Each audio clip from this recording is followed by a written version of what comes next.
Hello friends, welcome to my YouTube channel. Friends, आज मैं आपके लिए लेकर आई हूँ लूसेंट जीके के मोस्ट इम्पोर्टेंट 5000 महत्वपूर्ण प्रश्नों के संग्रह का पार्ट 15। इससे पहले मैंने इसके 14 पार्ट अपलोड कर दिए हैं। अगर आपने वो भी नहीं देखे हैं तो उसका लिंक वीडियो के डिस्क्रिप्शन बॉक्स में दिया हुआ है, वहां जाकर आप देख सकते हैं। चाहे तो चैनल पर विजिट करके चैनल की प्लेलिस्ट में जाकर लूसेंट जीके के नाम से आपको प्लेलिस्ट मिल जाएगी, वहां से भी आप सारे वीडियोस देख सकते हैं। फ्रेंड्स, एग्जाम्स कोई भी हो, एसएससी हो, RRB, NTPC, RRB group D हो, एमपीपीएससी हो, व्यापा हो या और कोई अलग एग्जाम्स हो, अगर आप सरकारी नौकरी की तैयारी कर रहे हैं तो आपको पता ही होगा कि लूसेंट जीके कितना इंपॉर्टेंट होता है और लूसेंट जीके से एमसीक्यू जरूर ही पूछे जाते हैं। स्टार्ट करने से पहले अगर अभी तक आपने मेरे चैनल को सब्सक्राइब नहीं किया है तो जल्द से जल्द मेरे चैनल को सब्सक्राइब कर लीजिए और पास ही दिख रहा है बेल आइकन को भी प्रेस कर लीजिए, जिससे जो भी न्यू वीडियो में डालूंगी उसका नोटिफिकेशन आपको मिल जाएगा। स्टार्ट करते हैं क्वेश्चन नंबर फर्स्ट से। क्वेश्चन नंबर फर्स्ट है, खैबर दर्रा स्थित है। आपको बताना है कि खैबर दर्रा कहाँ स्थित है। इसका राइट आंसर है अफगानिस्तान और पाकिस्तान के बीच। खैबर दर्रा जो है वह अफगानिस्तान और पाकिस्तान के बीच स्थित है। नेक्स्ट क्वेश्चन की तरफ चलते हैं। नेक्स्ट क्वेश्चन है क्वेश्चन नंबर सेकेंड, कौन सा शहर गंगा के तट पर बसा है। फ्रेंड्स, एग्जाम्स कोई भी हो, नदियों के किनारे बसे हुए शहर मोस्ट इंपॉर्टेंट होते हैं। आपको ये सभी क्वेश्चन अच्छे से याद होना चाहिए। मैं अपने हर वीडियो में इस टाइप के क्वेश्चन इंक्लूड करने की कोशिश करती हूँ। यहाँ इसका आंसर है कानपुर। कानपुर जो शहर है वह गंगा नदी के तट पर बसा हुआ है। कई बार एग्जाम से पूछा जा चुका है कि उज्जैन किस नदी के तट पर है, तो वो है अपने शिप्रा नदी के तट पर। इस तरीके से क्वेश्चन आपको अच्छे से याद होने चाहिए। नेक्स्ट क्वेश्चन की तरफ चलते हैं। क्वेश्चन नंबर थर्ड है, भारत एक धर्मनिरपेक्ष राज्य है। इसका तात्पर्य है, आपको बताना है कि भारत एक धर्मनिरपेक्ष राज्य है। इसका जो वर्ड मीनिंग है वो क्या है। देखिए, इसके राइट आंसर की तरफ चलते हैं। इसका राइट आंसर है, भारत का कोई राज्य स्तर पर धर्म नहीं है। यहाँ इसका ये मीनिंग बताया गया है कि भारत एक धर्मनिरपेक्ष राज्य है, जिसका मीनिंग है कि भारत भारत का कोई राज्य स्तर पर धर्म नहीं है। नेक्स्ट क्वेश्चन की तरफ चलते हैं। नेक्स्ट क्वेश्चन है क्वेश्चन नंबर 4। क्वेश्चन नंबर 4 है यहाँ पे, राष्ट्रपति राज्यसभा में कितने सदस्य मनोनीत कर सकता है। यहाँ पे जो बात की जा रही है वो मनोनीत की जा रही है कि राष्ट्रपति अपनी शक्तियों के द्वारा राज्यसभा में कितने सदस्यों को मनोनीत कर सकता है। ये क्वेश्चन मोस्ट इम्पॉर्टेंट है और कई बार एग्जाम्स में आ चुका है। आप सभी को इसके बारे में पता होगा। इसका राइट आंसर है 12। राष्ट्रपति जो है राज्यसभा में टोटल 12 सदस्यों को मनोनीत कर सकता है। नेक्स्ट क्वेश्चन है क्वेश्चन नंबर 5, सूर्य की किरण में कितने रंग होते हैं। आपको बताना है कि सूर्य की किरण जो होती है वो अपने अंदर कितने रंगों को अवशोषित किए होती है। इसका राइट आंसर है 7। सूर्य की किरण में टोटल 7 रंग होते हैं। नेक्स्ट क्वेश्चन की तरफ चलते हैं। क्वेश्चन नंबर 6 है यहाँ पे कि मोती मोती मुख्य रूप से किस पदार्थ का बना होता है। आपको बताना है कि मोती मुख्य रूप से किस पदार्थ का बना होता है। इसका राइट आंसर है कैल्शियम कार्बोनेट। मोती जो है कैल्शियम कार्बोनेट से बना होता है। नेक्स्ट क्वेश्चन है क्वेश्चन नंबर 7, भारतीय राष्ट्रीय कांग्रेस के प्रथम मुस्लिम अध्यक्ष कौन थे। यहाँ प्रथम अध्यक्ष ना पूछा जाकर प्रथम मुस्लिम अध्यक्ष पूछा गया है। इसका राइट आंसर है बदरुद्दीन तैयब जी। बदरुद्दीन तैयब जी थे जो भारतीय राष्ट्रीय कांग्रेस के प्रथम मुस्लिम अध्यक्ष थे। भारतीय राष्ट्रीय कांग्रेस से जो क्वेश्चंस आते हैं वो मोस्ट इम्पोर्टेंट होते हैं। कई बार एग्जाम से पूछे जा चुके हैं और मैंने अपने हर वीडियो में कांग्रेस से रिलेटेड क्वेश्चन जरूर ही इंक्लूड किए हैं। कि अगर इसके गठन की बात की जाए तो ध्यान रखिएगा कि 28 दिसंबर और 1885 में इसका गठन हुआ था। आप सबको याद होगा। ये ए ओ ह्यूम जो थे, एलन ऑक्टेवियन ह्यूम, उनके नेतृत्व में इसका जो है गठन हुआ था। और एक मोस्ट इम्पोर्टेंट क्वेश्चन जो कि आजकल इसको चेंज करके कई बार एग्जाम में पूछा जा रहा है, ये सब तो आपको याद ही होगा कि भाई प्रथम मुस्लिम अध्यक्ष बदरुद्दीन तैयब जी थे। 1885 में इसकी स्थापना हुई थी। ए ओ ह्यूम ने इसकी स्थापना की थी। प्रथम अध्यक्ष व्योमेश चंद्र बनर्जी थे। साथ ही साथ आपको ये भी याद रखना है, जो कि आजकल मोस्ट इम्पोर्टेंट है और पूछा जा रहा है, कि भाई किसके काल में कांग्रेस का जो है गठन किया गया था। तो आपको ये याद रखना है, लॉर्ड डफरिन के शासन काल में। लॉर्ड डफरिन के शासन काल में उस समय जो है लॉर्ड डफरिन जो थे गवर्नर थे और 1884 में से लेकर तो 1888 तक इनका शासनकाल था। इस बीच जितनी भी घटनाएं होंगी वो सब लॉर्ड डफरिन के शासनकाल की मानी जाएंगी। हो सकता है कि इस तरीके का क्वेश्चन एग्जाम में पूछ लिया जाए कि किसके शासनकाल में कांग्रेस की स्थापना हुई, तो लॉर्ड डफरिन के शासनकाल में कांग्रेस की स्थापना हुई थी। नेक्स्ट क्वेश्चन की तरफ चलते हैं। क्वेश्चन नंबर 8 है, सुंडा जल डमरू मध्य किसके मध्य स्थित है? आपको बताना है सुंडा जल डमरू मध्य। और भी आपने जल डमरू मध्य सुने होंगे जैसे पाक जल डमरू मध्य, ये सब। ये सुंडा जल डमरू मध्य आपको बताना है ये किसके बीच स्थित है। इंपॉर्टेंट क्वेश्चन है, मैं कोई सा भी क्वेश्चन छोड़ना नहीं चाहती हूँ, हर क्वेश्चन को इंक्लूड करना चाहती हूँ, इसलिए मैंने पूछा है यहाँ पे कि सुंडा जल डमरू मध्य किसके बीच स्थित है। तो इसका राइट आंसर है जो है जावा तथा सुमात्रा के बीच सुंडा जल डमरू मध्य स्थित है। नेक्स्ट क्वेश्चन है क्वेश्चन नंबर 9, राष्ट्रीय आय का आकलन किसके द्वारा किया जाता है? राष्ट्रीय आय का आकलन किसके द्वारा किया जाता है? इसका राइट आंसर है केंद्रीय सांख्यिकी संगठन के द्वारा राष्ट्रीय आय का आकलन किया जाता है। क्योंकि यहाँ पे केंद्रीय सांख्यिकी संगठन की बात की जा रही है, इसलिए एक और क्वेश्चन यहाँ पे इम्पोर्टेंट है जो कि मैं आपको बता देना चाहूंगी, और इससे पहले मैंने अपने वीडियो में इंक्लूड किया है।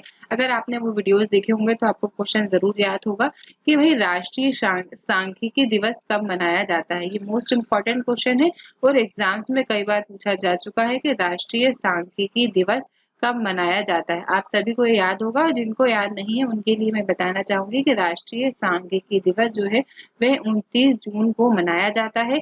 और मोस्ट इम्पोर्टेंट ये है कि भाई कि किसके जन्म दिवस पर मनाया जाता है, तो ये पीसी महालनोबिस के जन्म दिवस पर ये मनाया जाता है। पीसी महालनोबिस के जन्म दिवस पर मनाया जाता है। एक और क्वेश्चन यहाँ कंप्लीट हुआ कि राष्ट्रीय सांख्यिकी दिवस कब मनाया जाता है, तो 29 जून को मनाया जाता है।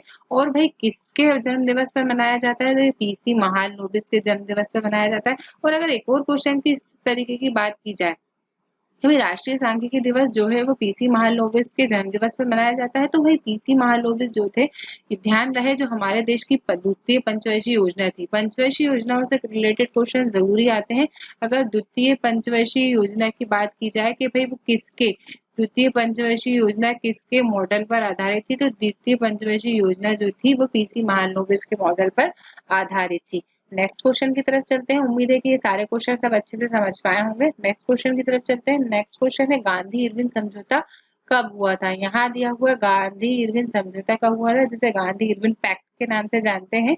इसका राइट आंसर है 1931 में। गांधी इरविन समझौता जो है वो 1931 में हुआ था। क्या हुआ था इस गांधी इरविन समझौते में, मैं आपको बताना चाहूंगी। ये तो आपको अच्छे से याद हो ही जाएगा कि गांधी इरविन समझौता कब हुआ था, 1931 में हुआ था। लेकिन क्या हुआ था, कब हुआ था, कैसे हुआ था, अगर ये बता दिया जाए तो इससे रिलेटेड जितने भी क्वेश्चन एग्जाम में बन सकते हैं उसका आप सही जवाब देकर बताएंगे। अगर गांधी इरविन समझौते की बात की जाए तो वो 4 मार्च को हुआ था। ये आपको अच्छे से याद रखना है, 4 मार्च 1931 को हुआ था। और इसके बाद ही ये एक मोस्ट इम्पॉर्टेंट घटना है कि इसके बाद ही गांधी जी ने सविनय अवज्ञा आंदोलन को स्थगित कर दिया था। इस समझौते के तहत ही ये क्वेश्चन मोस्ट इम्पॉर्टेंट है और कई बार एग्जाम में पूछा जा चुका है कि सविनय अवज्ञा आंदोलन कब स्थगित किया गया था, किस घटना के बाद स्थगित किया गया था। तो ध्यान रहे जो सविनय अवज्ञा आंदोलन था वह गांधी इरविन समझौते के तहत ही जो है खत्म कर दिया गया था। और ये भी आपको ध्यान रखना है कि गांधी इरविन समझौते को दिल्ली समझौते के नाम से भी जाना जाता है। अगर ये क्वेश्चन एग्जाम से पूछा जाए कि गांधी इरविन समझौते को किस नाम से जाना जाता है, तो गांधी इरविन समझौते को दिल्ली समझौते के नाम से भी जाना जाता है। नेक्स्ट क्वेश्चन की तरफ चलते हैं। नेक्स्ट क्वेश्चन है क्वेश्चन नंबर 11। क्वेश्चन नंबर 11 है कि अर्थशास्त्र का जनक किसे कहा जाता है? अर्थशास्त्र का जनक पूछा गया है यहाँ पे। अर्थशास्त्र का जनक एडम स्मिथ को कहा जाता है। ये सब आप सभी को ये क्वेश्चन अच्छे से याद होगा कि अर्थशास्त्र का जनक एडम स्मिथ को माना। अगर बात एडम स्मिथ की जा रही है तो एडम स्मिथ से रिलेटेड क्वेश्चन एक मोस्ट इम्पॉर्टेंट है जो कि मैं इससे पहले अपने वीडियो में इंक्लूड कर चुकी हूँ।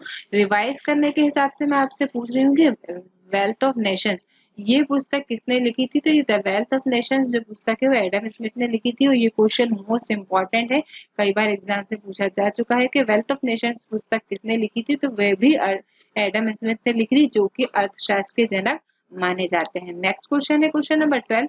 लॉफिंग गैस का रासायनिक नाम क्या है? इसके राइट आंसर की तरफ चलते हैं। लॉफिंग गैस का रासायनिक नाम क्या है? वो है नाइट्रस ऑक्साइड। लॉफिंग गैस का रासायनिक नाम नाइट्रस ऑक्साइड है। नेक्स्ट क्वेश्चन है क्वेश्चन नंबर 13। मुद्रा राक्षस के लेखक कौन है? यहाँ पुस्तक पूछी गई है, मुद्रा राक्षस के लेखक कौन है? इसके राइट आंसर की तरफ चलते हैं। पुस्तक मुद्रा राक्षस के लेखक है विशाख दत्त। फ्रेंड, पुस्तकों से रिलेटेड क्वेश्चन मोस्ट इंपॉर्टेंट होते हैं, जो कि आपको अच्छे से याद होने ही चाहिए। पुस्तक जो है वो मोस्ट इंपॉर्टेंट होती है। अगर आपको यहाँ पे मुद्रा राक्षस पूछा गया है, जिसके लेखक जो है विशाख दत्त है, इससे पहले मैं अपने वीडियो में पूछ चुकी हूँ कि भरत भारती के लेखक कौन है? तो भरत भारती के लेखक मैथिली शरण गुप्त है, जो कि मोस्ट इम्पॉर्टेंट है और एग्जाम से पूछे जा चुके हैं। मैथिली शरण गुप्त भरत भारती के लेखक है। और भी अगर मैं आपको ऐसे डायरेक्ट लिख के ना बताऊं और ऐसे ही पूछ लूं कि भाई चंद्रकांता के लेखक कौन है, तो चंद्रकांता के लेखक जो है वह देवकी नंदन खत्री है। चंद्रकांता के लेखक कौन है? देवकी नंदन खत्री हैं। और अगर पूछ ले, अगर ऐसे डायरेक्ट पूछ लूं मैं आपसे कि आप एसेस टू इंडिया के लेखक कौन है, तो वो है E.M. फोस्टर। मीन केम्प, जो कि मोस्ट इंपॉर्टेंट है, मीन केम्प के लेखक कौन है? वो है एडोल्फ हिटलर। ये सब आपको अच्छे से याद होना चाहिए। छोटी छोटी बातें हैं, ये रिपब्लिक के प्लेटो हैं, ये सब आपको अच्छे से याद होना चाहिए, जो कि बहुत ही इजी है। अगर देवदास की बात की जाए तो शरद चंद्र चट्टोपाध्याय ने लिखी है। उम्मीद है कि आपको ये सारे अच्छे से याद हो गए होंगे। नेक्स्ट क्वेश्चन की तरफ चलते हैं। नेक्स्ट क्वेश्चन है क्वेश्चन नंबर 14। क्वेश्चन नंबर 14 है, रूसी क्रांति किस वर्ष हुई थी? रूसी क्रांति जो है 1917 में हुई थी। कब हुई थी रूसी क्रांति? 1917 में हुई थी।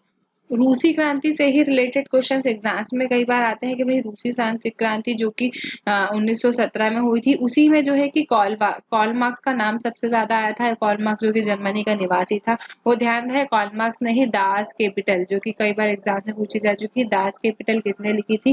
कार्ल मार्क्स ने लिखी थी। और कम्युनिस्ट मैनिफेस्टो नामक पुस्तक किसने लिखी थी? ये भी जो है कार्ल मार्क्स ने लिखी थी। और कार्ल मार्क्स ने ही दुनिया के मजदूरों एक हो का नारा दिया था, जो कि मोस्ट इंपॉर्टेंट है। ये क्वेश्चन एग्जाम से पूछा जा चुका है। और ध्यान रहे, ये क्वेश्चन भी एग्जाम से पूछा जा चुका है कि 1917 में जो रूसी क्रांति हुई थी, उसका जो है तात्कालिक कारण क्या था? तो 1917 में जो रूसी क्रांति हुई थी, उसका तात्कालिक कारण जो था वो प्रथम विश्व युद्ध में रूस की जो है पराजय थी। प्रथम विश्व युद्ध में रूस की पराजय होना ही प्रथम जो है रूसी क्रांति का कारण बना था। नेक्स्ट क्वेश्चन की तरफ चलते हैं, क्वेश्चन नंबर 15 की तरफ। क्वेश्चन नंबर 15 है, लोकसभा में किसी विधेयक कर लीजिएगा इसे, को धन विधेयक के रूप में कौन प्रमाणित करता है? किसी विधेयक को धन विधेयक के रूप में कौन प्रमाणित करता है? तो वह है लोकसभा अध्यक्ष। ये क्वेश्चन एग्जाम से पूछा जा चुका है कि कोई विधेयक धन विधेयक है कि नहीं, इसका जो है निर्णय कहाँ किया जाता है? तो वह लोकसभा में किया जाता है। लोकसभा अध्यक्ष जो है इसका निर्णय लेता है। और ये भी आपको यह ध्यान रखना है, लोकसभा जो है वो निम्न सदन है और राज्यसभा जो है वो उच्च सदन है। उम्मीद है कि ये सारे आप जो है समझ पाए होंगे। नेक्स्ट क्वेश्चन है क्वेश्चन नंबर 16। आजाद हिंद फौज का गठन किस वर्ष हुआ था? आपको बताना है आजाद हिंद फौज का गठन किस वर्ष हुआ था। इसका राइट आंसर है आजाद हिंद फौज का गठन जो है 1942 में हुआ था। नेक्स्ट क्वेश्चन है क्वेश्चन नंबर 17। भारत में प्रतिवर्ष सेना दिवस कब मनाया जाता है? देखिए, दिवस से रिलेटेड क्वेश्चन इंपॉर्टेंट होते हैं। मैं अपने हर वीडियो में दिवस से रिलेटेड क्वेश्चन इंक्लूड करती हूँ, जिससे कि सारे दिवस आपको अच्छे से याद हो जाएं। इसका सही जवाब है 15 जनवरी। 15 जनवरी को प्रतिवर्ष सेना दिवस मनाया जाता है। नेक्स्ट क्वेश्चन है क्वेश्चन नंबर 18। रेबीज नामक रोग किसके द्वारा होता है? इसका राइट आंसर है विषाणु द्वारा होता है। नेक्स्ट क्वेश्चन की तरफ चलते हैं, क्वेश्चन नंबर 19 की तरफ। संविधान के अनुच्छेद 1 में भारत को क्या कहा गया है? संविधान का जो अनुच्छेद 1 है उसमें भारत को क्या कहा गया है? इसका राइट आंसर है राज्यों का संघ। संविधान के अनुच्छेद 1 में भारत को राज्यों का संघ कहा गया है। संविधान संविधान का जो अनुच्छेद 1 है वो मोस्ट इंपॉर्टेंट है। आपको अच्छे से याद रखना है कि संविधान के अनुच्छेद 1 में 3 बातें कही गई हैं। सबसे पहली तो भारत, ऐसा लिखा है उसमें, भारत अर्थात इंडिया। ये एक मोस्ट इंपॉर्टेंट क्वेश्चन है कि संविधान में भारत के साथ क्या लिखा है, तो वो लिखा है भारत अर्थात इंडिया। ये आपको अच्छे से याद रखना है, भारत अर्थात इंडिया। राज्यों का संघ होगा, राज्य और उनके राज्य क्षेत्र वे होंगे जो पहली अनुसूची में विनिर्दिष्ट हैं। तीसरा पॉइंट ये है कि भारत के राज्य क्षेत्र में अर्जित किए गए अन्य राज्य क्षेत्र समाविष्ट होंगे। ये सब आपको अच्छे से याद रखना है। भारत का जो संविधान है उसके अनुच्छेद 1 में 3 बातें लिखी गई हैं कि भारत अर्थात इंडिया, राज्यों का संघ होगा, राज्य और उनके राज्य क्षेत्र वे होंगे जो पहली अनुसूची में विनिर्दिष्ट है। तीसरा पॉइंट, भारत के राज्य क्षेत्र में अर्जित किए गए अन्य राज्य क्षेत्र समाविष्ट होंगे। नेक्स्ट क्वेश्चन एंड इस वीडियो का लास्ट क्वेश्चन है क्वेश्चन नंबर 20। हीरे की चमक का कारण क्या है? आपको बताना है कि हीरे की चमक का कारण क्या है। इसका राइट आंसर है प्रकाश का संपूर्ण आंतरिक परिवर्तन। परिवर्तन नहीं से परावर्तन कर लीजिएगा। प्रकाश का संपूर्ण आंतरिक परावर्तन हीरे की चमक का मुख्य कारण है। फ्रेंड्स इंपॉर्टेंट 20 क्वेश्चंस कंप्लीट हो चुके हैं। मैंने लगभग हर क्वेश्चन से 2 से 3 रिलेटेड क्वेश्चन जरूर बताए हैं, जिससे कि समथिंग 40 to 50 क्वेश्चंस कंप्लीट हो गए हैं। फ्रेंड इंपॉर्टेंट क्वेश्चंस थे, ये सारे आपको अच्छे से याद होने चाहिए। अगर आपको मेरा ये वीडियो पसंद आया है तो इसे लाइक करें, कमेंट्स करें और शेयर करें, और अगर अभी तक आप मेरे चैनल पर नए हैं तो चैनल को सब्सक्राइब करें। नेक्स्ट वीडियो जल्द से जल्द लेकर आऊंगी मैं, तब तक के लिए बाय बाय।